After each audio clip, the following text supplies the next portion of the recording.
ഭയങ്കര ഗോൾഡ് അടിക്കും സിൽവർ അടിക്കും എന്ന് വിചാരിച്ച് കയറുന്ന സ്കിറ്റ് ചിലപ്പോൾ നമുക്ക് 20-30 കിട്ടും. അപ്പോൾ ഒരു ഭയങ്കര അടുത്തത് നമ്മളത് മെയിൻറ്റെയിൻ ചെയ്യും. ഇതൊക്കെ കാണുമ്പോ എന്താ തോന്നുന്നത്? ഇതെങ്ങനെ കിട്ടിയതാണ് മിമിക്രി ചെയ്യും. ഇത് എന്താണ് ഈ പറയണ ഇവിടെ വന്ന പിന്നെ ഞാൻ ഭയങ്കര ഇൻട്രോവേർട്ടിന്റെ അങ്ങേറ്റ ഞാൻ ഇൻസ്റ്റാഗ്രാം ഒക്കെ 32ാമത്തെ ബെഞ്ചിൽ ഞങ്ങളുടെ സ്കിറ്റ് ഒരാൾ ആദ്യമായിട്ട് എത്ര ഓർമ്മിച്ചിരിക്കണേ മറ്റേ മ്യൂസിക് ഇടണം പേപ്പർ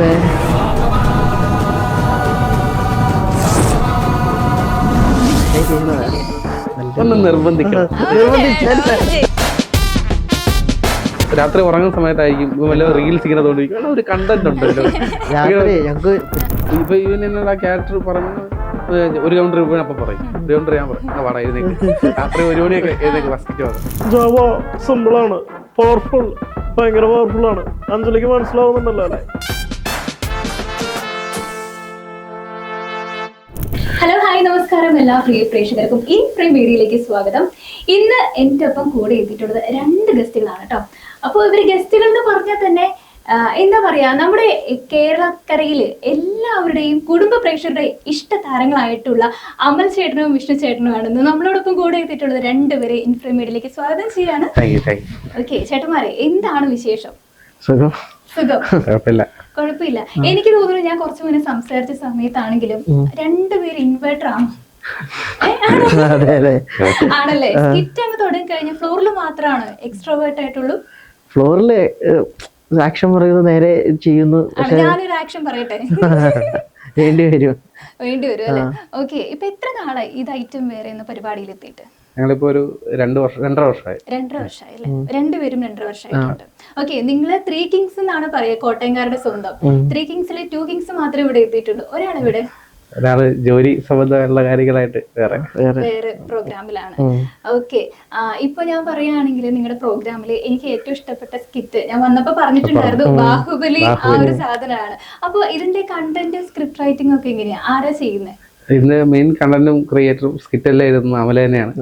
ഹെൽപ്പ് ചെയ്യാൻ നമ്മളെല്ലാം ഒന്നിച്ചിരുന്നു, എല്ലാവരും കൂടി ചേർന്ന് ഒരു കണ്ടന്റ് പിടിച്ചിട്ട് പിന്നെ ഒന്നിച്ചിരുന്ന് ഇങ്ങനെ വർത്താനം പറഞ്ഞ് സെറ്റ് ആവും ആണല്ലേ? അതിനകത്തുള്ള ഗുരുജിനെ എനിക്ക് പേഴ്സണലി ഭയങ്കര ഇഷ്ടപ്പെട്ടു കേട്ടോ. ഗുരുജിയുടെ ആ മുടി, അതുപോലെ തന്നെ അതിനകത്ത് സ്പോട്ടിലെ കൗണ്ടറാണ്, അതായത് വെളുത്തുള്ളി എന്ന് വിളിക്കുന്നത്, അതും ഇത് എനിക്ക് ഭയങ്കരമായിട്ട് ഇഷ്ടപ്പെട്ടു. അപ്പൊ ശരിക്കും പറയുകയാണെങ്കിൽ ഇന്നത്തെ തലമുറയിലുള്ള ആൾക്കാർക്ക് ഇപ്പോ പറയുകയാണെങ്കിൽ ഹ്യൂമറുകൾ പെട്ടെന്ന് അങ്ങ് ദഹിക്കണമെന്നില്ല. പക്ഷെ നിങ്ങളുടെ ഒരു സ്കിറ്റ് കണ്ടു കഴിഞ്ഞപ്പോ സ്പോട്ടില് കോമഡിയാണ്. ഞാൻ വെറുതെ ഇരുന്ന് ചിരിയാണ്. അപ്പൊ എനിക്ക് തോന്നുമ്പോ എന്താ നിങ്ങക്ക് പറയാനായിട്ട്? സന്തോഷം. ആൾക്കാര് ഈ പറഞ്ഞ ഈ പേരുകളൊക്കെ അത് പ്ലാൻ ചെയ്ത് കയറുന്നതല്ല, ഫ്ലോറിൽ തട്ടി കയറുമ്പോ മട്ട മാറുന്നു എന്ന് പറഞ്ഞാൽ വായി തോന്നുന്ന ഒരു പേര് വിളിക്കുന്ന അങ്ങോട്ടും ഇങ്ങോട്ടും ഒക്കെ. ചിലപ്പോ ഈ സ്കിറ്റ് ആകുമ്പോൾ ഭയങ്കര ഡിലേ ഉണ്ടാവും. ഇപ്പൊ നമുക്ക് 5 ദിവസത്തെ പ്രാക്ടീസും കാര്യങ്ങളുണ്ടെങ്കിലും ഇത് ഷൂട്ടിന് കയറുന്നതിന്റെ ചിലപ്പോ കുറച്ച് മണിക്കൂറുകൾ മുമ്പായിരിക്കും സ്കിറ്റ് കയറുന്നത്. പിന്നെ വായി തോന്നുന്ന ആണല്ലേ? ഇപ്പൊ പറയുകയാണെങ്കിൽ കുറെ സ്കിറ്റുകൾ നിങ്ങൾ ചെയ്തിട്ടുണ്ടല്ലോ, അതിൽ നിങ്ങളുടെ ഫേവറേറ്റ് ആയിട്ടുള്ള ഒരു സ്കിറ്റ് ഏതാന്ന് ചോദിച്ചാൽ എന്തായിരിക്കും ഉത്തരം? എന്റെ ഫേവറേറ്റ് ഒരു ആന വാഴിക്കുഴി ആണല്ലേ? ഞാനത് കണ്ടിട്ടുണ്ടായിരുന്നു. അതില് നമ്മുടെ സതീശൻ ആറ്റിച്ചാടി പെട്ടെന്ന് അത് കാണുമ്പോ ചേട്ടൻ വരുന്ന ആ ഒരു എൻട്രി ആണെങ്കിലും മറ്റേ ക്രീം ബണ്ണ്, അങ്ങനെ കുറെ ഡയലോഗുകൾ അതിനകത്ത് മറക്കാൻ. ആ ഡയലോഗ് ഒന്നും സ്പോട്ടിൽ കയറിയതാണ്. എഴുതുമ്പോ ഇതൊന്നും ഇല്ല, ആ സാധനങ്ങളൊന്നും ഇല്ല. കേറാൻ നേരത്ത് കിട്ടിയ സാധനങ്ങൾ വെച്ച് ഞങ്ങളുടെ കോട്ടയം കോസ്റ്റ്യൂം ഇടുമ്പോഴൊക്കെ എന്തെങ്കിലും കോസ്റ്റ്യൂം ഇടുമ്പോ നമ്മള് എന്തെങ്കിലും ഇരിക്കുമ്പോ അത് ചിന്നത് പറയാലോ എന്നൊക്കെ പറഞ്ഞു പോകും.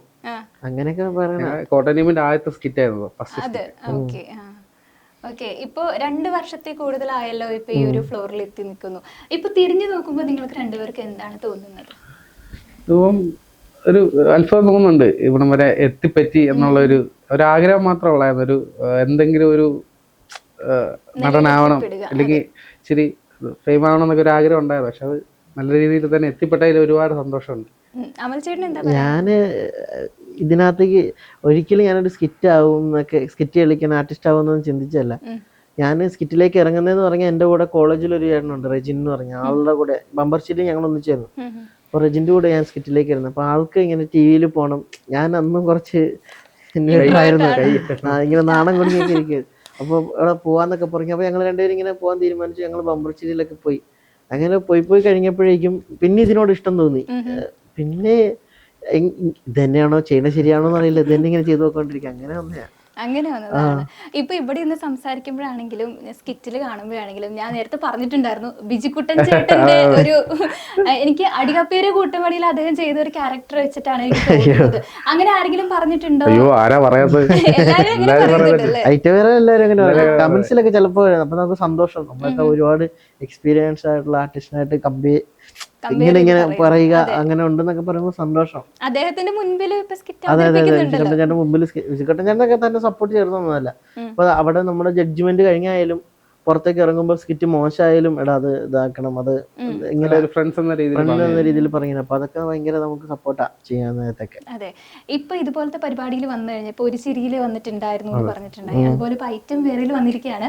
അപ്പോ നമ്മളെല്ലാരും ചോദിക്കുന്ന ഇപ്പൊ ആ ഒരു പ്രോഗ്രാമിലുള്ള ഒരാളെ കണ്ടു കഴിഞ്ഞാൽ നമ്മൾ ആദ്യം ചോദിക്കുന്ന കാര്യം എന്ന് വെച്ചാൽ എത്ര ഗോൾഡൻ പഞ്ച്, എത്ര സിൽവർ പഞ്ച് എന്നാണ്. എത്ര എണ്ണം വെച്ച് കിട്ടിയിട്ടുണ്ടായിരിക്കും നിങ്ങൾക്ക്? ഐറ്റം വേറെ 6 ഗോൾഡൻ പഞ്ചും 8 സിൽവർ കിട്ടിയിട്ടുണ്ട്. ഓക്കെ, ഇതൊക്കെ ഇപ്പൊ കാണുമ്പോ എന്താ തോന്നുന്നത്? ഇതെങ്ങനെയാ കിട്ടിയതെന്നാണ് ചില സ്കിറ്റുകൾ നമ്മുടെ മനസ്സിലൊരു തുക നമ്മുടെ മനസ്സിൽ തോന്നും. ആ തുകയ്ക്ക് സ്ക്രീനിൽ തിരിഞ്ഞ് ആ തുകയ്ക്ക് മേളിൽ കാണുമ്പോ ബോധം ഞാൻ എപ്പോഴും നമുക്ക് ഇത് വരുന്ന ഇങ്ങനത്തെ സാധനങ്ങളൊക്കെ ഞങ്ങൾ ഒരു സ്കിറ്റ് 20 കിട്ടുമെന്നൊക്കെ പറഞ്ഞ് ഞങ്ങള് പോവാ. അപ്പൊ അന്ന് ഗസ്റ്റ് വരുന്നുണ്ട് ഏതോ ഒരു സിനിമയുടെ ഒക്കെ. അപ്പൊ ഈ അവരുടെ മുമ്പിലൊക്കെ നമ്മൾ നാണം കണ്ടല്ലോ, സ്കിറ്റ് പുഴുത്ത് കഴിഞ്ഞാൽ ഭയങ്കര പ്രശ്നമാവല്ലോ എന്നോർത്ത് ഇങ്ങനെ ഇരിക്കും. അപ്പൊ പിന്നെ സ്കിറ്റ് ചെയ്യുന്നാകുമ്പോ പിന്നെ നമുക്ക് കോൺഫിഡൻസ് അപ്പുറത്തിരിക്കുക. അപ്പൊ ഞങ്ങള് ഭയങ്കര കോൺഫിഡന്റ് ആയിട്ടിരിക്കും. ഇന്ന് ധർമ്മം കേൾക്കും, വഴക്ക് കേൾക്കും എന്നൊക്കെ ഓർത്തിരിക്കും. ആ സ്കിറ്റിന് പഞ്ചടിച്ചു. ഞെട്ടി. പക്ഷെ അതേസമയം തിരിച്ചു ഗോൾഡ് അടിക്കും സിൽവർ അടിക്കും എന്ന് വിചാരിച്ച് കയറുന്ന സ്കിറ്റ് ചിലപ്പോൾ നമുക്ക് 20-30 കിട്ടും. അപ്പോൾ ഒരു ഭയങ്കര, പക്ഷെ അടുത്തത് നമ്മളത് മെയിൻറ്റെയിൻ ചെയ്യും. അങ്ങനെയാണ് പോയിക്കൊണ്ടിരിക്കുന്നത്. അതെ, ഇപ്പൊ ഞാൻ നിങ്ങളുടെ കമന്റ്സ് നോക്കി ഇപ്പൊ ഒരിടയ്ക്ക് വന്നിട്ട് ഒന്ന് ഡൗൺ ആയി പോയൊരു സിറ്റുവേഷൻ ഉണ്ടായിട്ടുണ്ട്. അതിനുശേഷം വന്നൊരു തിരിച്ചു വരവ് എന്ന് പറയുന്നത് 1.5 തിരിച്ചു വരവ് തന്നെയാണ്. അപ്പൊ ആ ഒരു മൊമെന്റ് ഓർത്തെടുക്കാനായിട്ട് സാധിക്കുന്നുണ്ടോ? അല്ല, അത് ഓർക്കണല്ലോ, അത് ഇഷ്ടമാണ്. അങ്ങനത്തെ ശരിക്കും പറയാൻ നന്നായിന്നേ പറയുള്ളൂ. ഇങ്ങനെ നമ്മൾ ചെയ്യുന്ന കഷ്ടപ്പെടുന്നുണ്ട്, പക്ഷെ അതിന് റിസൾട്ട് ഇല്ലാത്തൊരു ഇത്. അപ്പോൾ ഇപ്പം ഞങ്ങളതിൽ ഞങ്ങളൊക്കെ ചെറുപ്പമാണ്. അപ്പോൾ നമ്മൾ ചെയ്യുന്ന ഇതാണോ ശരി, ഈ ജോലിയാണോ ചെയ്യേണ്ടത്, ഇതാണോ കരിയർ എന്നൊക്കെ ഡൗട്ട് അടിച്ചു പോകുന്ന ടൈമാണ്. കാര്യം നമ്മൾ എത്ര കഷ്ടപ്പെട്ടാണ് റിസൾട്ട്. അപ്പൊ നമുക്ക് തന്നെ നമ്മളൊരു ഡൗട്ട് തോന്നുമല്ലോ, ഇത് വേറെ പരിപാടി നോക്കണം, വേറെ ജോലി നോക്കണം. അങ്ങനെ ഞാൻ വേറെ ജോലി നോക്കി, ഇതൊക്കെ വിട്ടിട്ട് വേറെ ജോലിയൊക്കെ നോക്കി. എന്നിട്ട് വന്നിട്ട് പിന്നീട് ഇതാകുമ്പോഴേക്കും അത്ഭുതം. സമയം ഒരു അവസാന കൈ എന്ന നിലയിൽ നോക്കിയതായിരുന്നു തിരിച്ചു വരാൻ. ഇപ്പൊ ഞാനയുടെ സ്കിറ്റ് ഇല്ലേ, അത് എങ്ങാനും അല്ലേ? അതെ, അത് ഞങ്ങൾക്ക് ഒരു സ്റ്റെപ്പ് ഈ സ്കിറ്റ് കയറിയില്ലെങ്കിൽ പിന്നെ ഇല്ല എന്നുള്ളൊരു ഇതായിരുന്നു. വ്യവസായ ആ സ്കിറ്റ് കയറി 95,000 രൂപ അതിന് എല്ലാവരും ഞങ്ങള് 3 പേരും 3 കമ്പനിയിലേക്ക് റെസ്യൂം അയച്ചിട്ട് ആ സ്കിറ്റിന് കയറിയത്. അപ്പൊ ആ സ്കിറ്റിന് കയറുമ്പോ ഭയങ്കര കോൺഫിഡൻസ് ആയിരുന്നു. ലാസ്റ്റ് സ്കിറ്റാണ്, നമ്മളെ പരിപാടി അല്ല ഇത്, നമുക്ക് എന്നൊക്കെ പറഞ്ഞ് ഇങ്ങനെ ഇരുന്ന് കഴിഞ്ഞ് റെസ്യൂമൊക്കെ അയച്ചു. അങ്ങനെ കയറിയപ്പോഴേക്കും അതിന് 95 അടിച്ചു. പിന്നെ രണ്ടാമത്തെ സ്കിറ്റിനും ഈ പറഞ്ഞ പഞ്ചടിച്ചു. പിന്നെ അങ്ങനെ പൊക്കോണ്ടിരിക്കും, പിന്നെ ദൈവകൃപയെ പൊക്കോണ്ടിരിക്കും. അതെ, അപ്പൊ ഞാൻ കേട്ടിട്ടുണ്ടായിരുന്ന ജോലി റിസൈൻ ചെയ്തിട്ട് തിരിച്ചു വന്നിട്ടുണ്ടായിരുന്നു അമൽ ചേട്ടന്. അപ്പൊ ആ ഒരു നിമിഷം ഞാനിങ്ങനെ റിസൈൻ ചെയ്തു എന്ന് തോന്നിയപ്പോ നല്ല തീരുമാനമായിരിക്കോ അല്ലെങ്കിൽ മോശം തീരുമാനമായിരിക്കോ എന്നൊരു ഡൗട്ട് ഉണ്ടായിരിക്കുമല്ലോ. അത് ഭയങ്കര റിസൈൻ ചെയ്യുന്നത് ശരിയാണോ തെറ്റാണോ എന്നോ കാര്യം. നമുക്കിപ്പോ ജോലി കിട്ടാൻ നല്ല പാടാ, പ്രത്യേകിച്ച് ഞാൻ പഠിച്ചൊരു കോഴ്സ് വെച്ച് നോക്കുമ്പോൾ നല്ല പാടാ. അപ്പൊ അങ്ങനെ ഒരു നല്ല ജോലി കിട്ടിയിട്ട് പിന്നെ ഇതിനകത്തേക്ക് വരുമ്പോൾ പോയി കഴിഞ്ഞാൽ കാര്യം ആ ടൈമിൽ എല്ലാവർക്കും ഡൗട്ടാണായിരുന്നു, ഇങ്ങനെ രക്ഷപ്പെടുവോ, ഇതിന് പോകണ ശരിയാണോ എന്നൊക്കെയുള്ള. പക്ഷെ എത്തിപ്പെട്ടു. അമലിനെ സംബന്ധിച്ച് അവൻ ഒരുപാട് സ്ട്രഗിൾ ചെയ്തിട്ടുണ്ട് ഇതിലൊരു നല്ലൊരു ജോലി ഈ ഒരു ഫീൽഡിന് വേണ്ടിയിട്ട് അവൻ പിന്നെയും പോയി വന്നു. പക്ഷെ അവൻ ഇപ്പൊ ഒരു സ്റ്റേബിൾ ആയിട്ടൊരു സ്ഥാനം അവിടെ ഉണ്ട്. അതിന് ഒരുപാട് സന്തോഷമുണ്ട്. ഇപ്പൊ വിഷ്ണു ചേട്ടനെ കുറിച്ച് പറയുകയാണെങ്കിൽ ഗോൾഡൻ പഞ്ച് അടിച്ച ഒരു പ്രോഗ്രാം ആയിരുന്നു നമ്മുടെ ഏട്ടായി കലിപ്പൻ കാന്താരി. അപ്പൊ അതില് കലിപ്പനായിട്ടായിരുന്നു. ഞാൻ ഇപ്പൊ എന്റെ ഞെരുമ്പ് എന്തെങ്കിലും ഡയലോഗ് നമുക്ക് വേണ്ടിട്ട് പറയാൻ പറ്റുമോ? ഇതൊക്കെ വെപ്രാളത്തിൽ കളിക്കണ രണ്ടുപേരും പച്ച ഷർട്ടൊക്കെ ഇട്ട് എങ്ങനെയൊക്കെയോ ശരിയായി പോണ. എന്തായിരുന്നു അതില് 32ാമത്തെ ബെഞ്ചിൽ ഞങ്ങളുടെ സ്കിറ്റ് ഒരാൾ ആദ്യമായിട്ട് എത്ര ഓർത്തിരിക്കണേ. മറ്റേ മ്യൂസിക് ഇടണം പേ ഞാൻ നീ ഇവിടെ നിന്ന് തന്നെ ഇവൻ എന്നോട് ചോദിക്ക നീ എവിടെന്നാ വരുന്നത്? ഞാൻ കൊളക്കടവിൽ നിന്ന് വരിക. കുളക്കടവിൽ നിന്ന് വരിക. നീ ബാർ സ്റ്റോപ്പോ? ഇങ്ങനത്തെ തമാശയൊക്കെ കൈയുണ്ടോ? പറയും. ചേട്ടൻ എവിടുന്ന വല്ലേ? ഞാൻ കൂത്താട്ടുകുളത്തുനിന്ന്. കൂത്താട്ടുകുളത്തുനിന്ന്. ഇല്ലടാ അറിയൊന്നും. ഇപ്പൊ പറയുകയാണെങ്കിൽ നിങ്ങളുടെ സ്കിറ്റ് ഞാൻ പേഴ്സണലി ഇപ്പൊ 4-5 സ്കിറ്റ് ഞാൻ കണ്ടു നിങ്ങളുടേത്.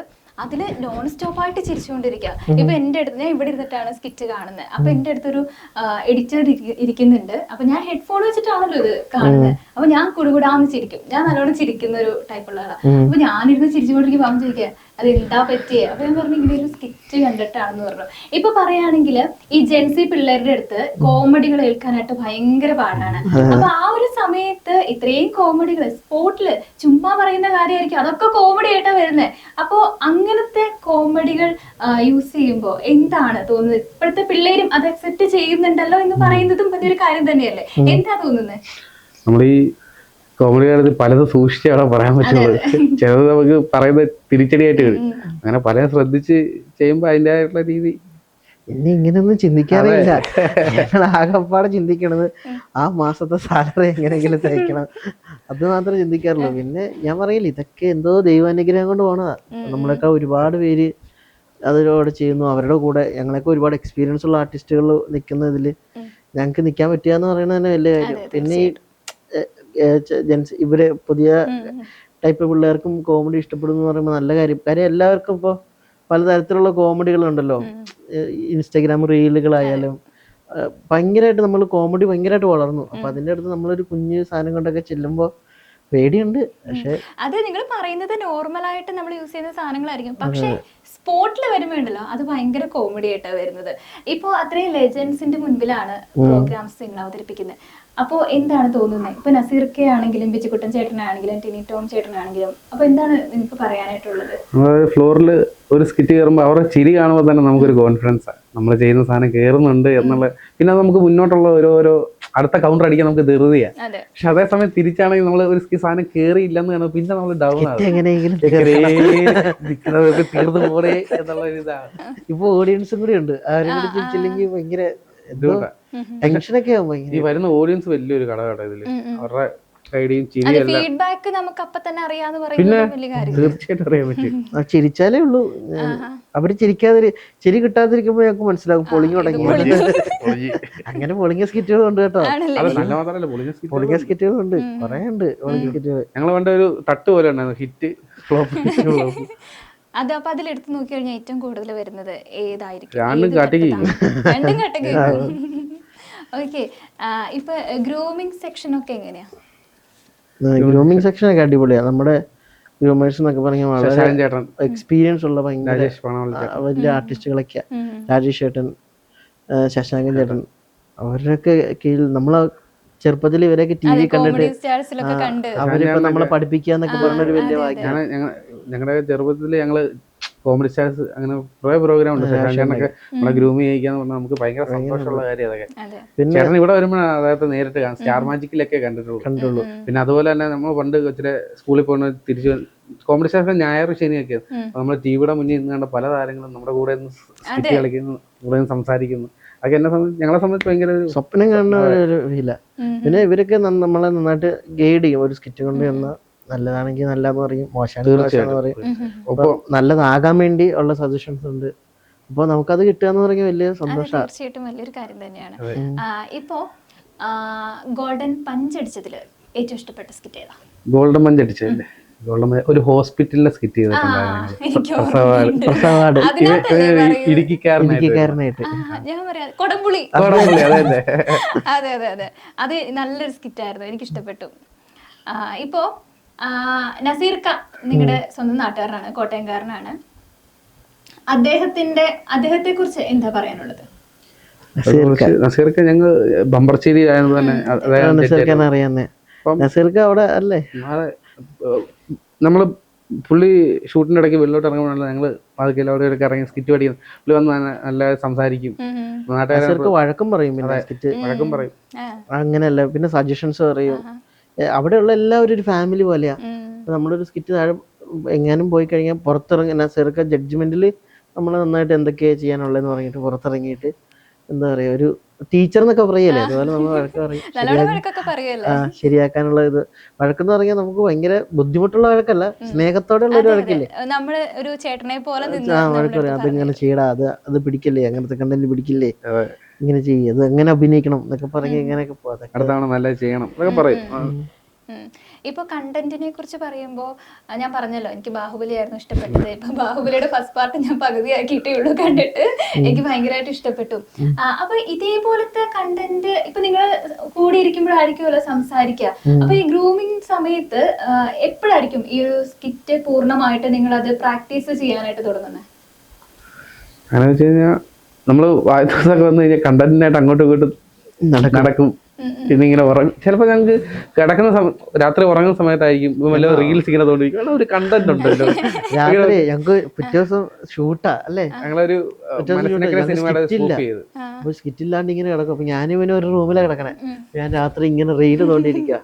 അപ്പൊ അതിനകത്തൊരു റീലില് ഒരാൾ ഇങ്ങനെ ഷാപ്പിൽ പോവാ, അപ്പൊ മറ്റേ പാട്ട് ചെണ്ടക്കര് കൊട്ടണ്ടട കണ്ടക്കര് ആ പാട്ട് ഞാൻ കൃഷ്ണാലൊരു കണ്ടിട്ട് കിട്ടി.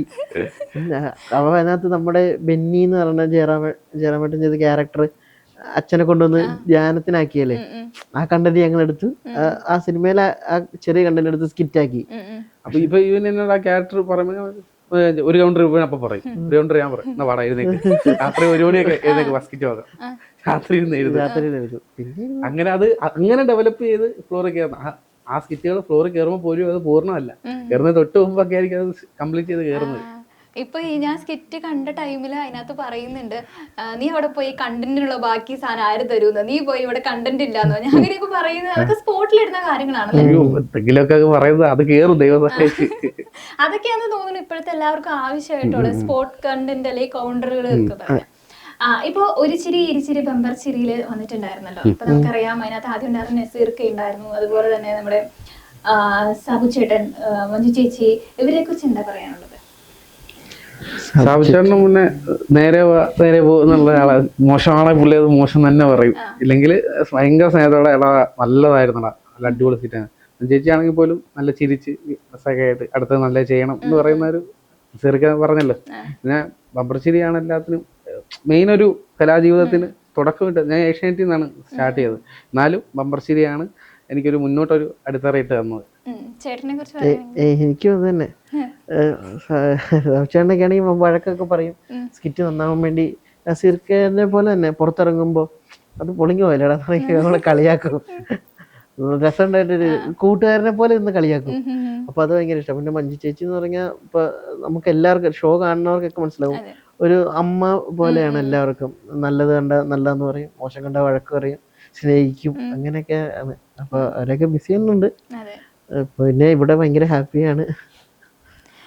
ഇപ്പൊ ബിജു ചേട്ടനെ പോലെ തോന്നുന്നുണ്ടെന്ന് പറയുന്നല്ലോ, അപ്പൊ എന്തെങ്കിലും ഒരു സാധനം ബിജു ചേട്ടന്റെ ചെയ്യാനായിട്ട് പറ്റും? അയ്യോ എന്തെങ്കിലും ഇപ്പൊ ഇരിക്കുന്നതും അതുപോലെ തന്നെ ഇപ്പൊ എന്റെ അടുത്ത് സംസാരിക്കുന്നത് ഞാൻ നോട്ട് ചെയ്തൊരു കാര്യമാണ് കേട്ടോ, ശരിക്കും അതേ മാനറിസം തന്നെയാണ്.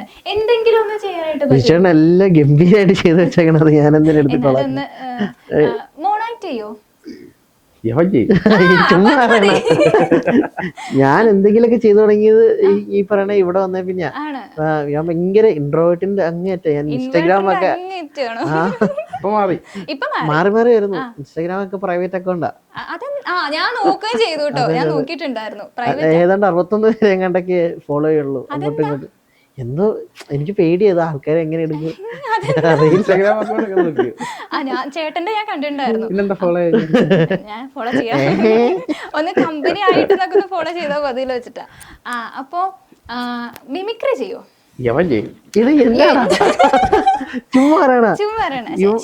ഞങ്ങളെ കഴിഞ്ഞ ദിവസം ഒരു പ്രോഗ്രാം ഉണ്ടായിരുന്നു ഒരു അമ്പലത്തില്. അപ്പൊ 2 മിമിക്രി ആർട്ടിസ്റ്റ് ഉണ്ട്. അവർ നന്നായിട്ട് നമ്മുടെ കൂടെ ഉള്ള തന്നെ അവര് നന്നായിട്ട് ചെയ്തോണ്ടിരിക്കും. ഞാൻ അവരെ സൗണ്ട് കൊണ്ട് ഇവര് കളിയാക്കും. അത് കൊള്ളത്തില്ലെന്നോ? 5 സൗണ്ട് ചെയ്യുന്നത് ഈ 3 നല്ലതായിരിക്കും. അടിപൊളിയായിട്ട് ചെയ്യും. എന്നാ നമുക്കൊരു 7 എണ്ണം എടാ ഇത് വെറുതെ ഇല്ല നമ്മുടെ പ്രേക്ഷകർക്ക് വേണ്ടിയിട്ട്. അല്ല ഇതൊന്നും പെർഫെക്റ്റ് അല്ല. ഞാൻ ചുമ്മാ ഈ ഇവിടെ ഇവര് വെറുതെ ചെയ്യണത് നല്ല ഒന്ന് നിർബന്ധിക്കണം. ഞാൻ വേണമെങ്കിൽ ആരൊക്കെ ചെയ്യാറുള്ളേ? ഞാൻ എല്ലാരും ചെയ്യും. എനിക്ക് എല്ലാരെയും കാണണം. ഇത് തമാശക്ക് വേണ്ടി ചെയ്യണ മറ്റേ വിനയ് പാട്ടിൽ സൗണ്ട് ചെയ്യാം. ജാവ സിമ്പിളാണ്, പവർഫുൾ, ഭയങ്കര പവർഫുൾ ആണ്. അഞ്ജലിക്ക് മനസ്സിലാവുന്നുണ്ടല്ലോ അല്ലേ? ഇതാണോ ചെയ്യില്ല എന്ന് പറഞ്ഞത്? അല്ല ഇത് ആ മീറ്ററിൽ പറയണോണ്ട് കിട്ടുന്നല്ല സൗണ്ട് ഒന്നും നടത്തില്ലല്ലോ. ഇത് സെറ്റ് അല്ലേ? അടുത്തത് ഇനിയില്ലേ എടാ നീ എടാ നീ ചെയ്യടാ. 2-3 വയസ്സുള്ള പറഞ്ഞു. അതൊക്കെ എന്നെ കളിയാക്കാൻ വേണ്ടിട്ടുള്ള. ഇല്ല ഇല്ല ചേട്ടൻ ചെയ്യില്ലേ? ഇല്ല ചെയ്യില്ല. എന്നിട്ട് സ്റ്റേജിൽ ഇവർ എന്നെ വിളിച്ചു മിമിക്രി ചെയ്യാൻ വേണ്ടി എന്ന് പറഞ്ഞു. ആൾക്കാരൊക്കെ കാണാൻ വേണ്ടി ഇരിക്കും. അടുത്ത മിമിക്രി ചെയ്യാൻ വേണ്ടി വരുന്നു. അമ്മ ഞാൻ ഡ്രസ്സിംഗ് റൂമിൽ ഞാൻ അവിടെ ചെന്ന് ഇങ്ങനെ നിൽക്കുക. ഇവര് ഇവിടെ ഒന്ന് മോഹൻലാൽ പറയുന്നു, മമ്മൂട്ടി പറയുന്നു. അപ്പൊ ഞാൻ ഇങ്ങനെ ചുമ്മാ ഇങ്ങനെ നിൽക്കുക.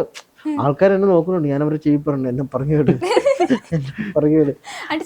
ഇല്ല ഞാൻ എന്നിട്ട് നൈസായിട്ട് ഇങ്ങനെ 2 സ്റ്റെപ്പ് മാറി ഇങ്ങനെ പുറകോട്ടിറങ്ങിയാണ്. അയ്യോ കോമഡി തന്നെ.